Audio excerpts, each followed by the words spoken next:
గత నెలలో 6,000 మంది ఉద్యోగుల్ని తొలగించిన డిస్నీ తాజాగా మరో 300 మంది ఉద్యోగులకు ఉద్వాసన పలికింది. ఇప్పటికే ఓ దఫా లే ఆఫ్స్ అమలు చేసింది డిస్నీ. ఇప్పుడు మరోసారి ఉద్యోగులపై కత్తి కట్టింది.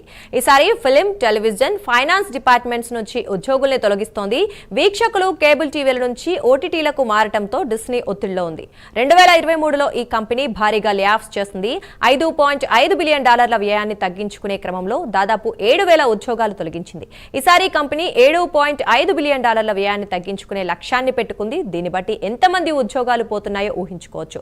ఆశ్చర్యకరమైన విషయం ఏంటంటే మే నెలలో కంపెనీ అంచనాల కంటే మెరుగైన ఆదాయాన్ని నమోదు చేసింది. మొదటి 3 నెలల్లో మొత్తం ఆదాయం $23.6 బిలియన్. గతేడాది ఇదే కాలంతో పోల్చి చూస్తే ఇది 7% ఎక్కువ. ఇలా ఓవైపు ఆదాయం పెరిగినప్పటికీ మరోవైపు ఖర్చులు తగ్గించుకునేందుకు టెక్నాలజీ షిఫ్ట్ పేరిట మరోసారి ఉద్యోగాల్లో కోత పెడుతోంది డిస్నీ. ప్రస్తుతం ఈ సంస్థలో 2,33,000 మంది ఉద్యోగులున్నారు. వీరిలో 60,000 మంది ఉద్యోగులు అమెరికా వెలుపల పనిచేస్తున్నారు. గడిచిన 10 నెలల్లో చూసుకుంటే ఉద్యోగాల్లో కోత పెట్టడం డిస్నీలో ఇది వరుసగా 4సారి. తాజా కోతలు టెలివిజన్ రంగంలోని అన్ని విభాగాలపై పడుతుందని నిపుణులు అంచనా వేస్తున్నారు.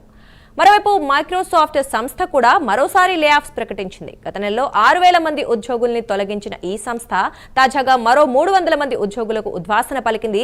ఆల్రెడీ ఉద్యోగులకు పింక్ స్లిప్స్ వెళ్లిపోయాయి.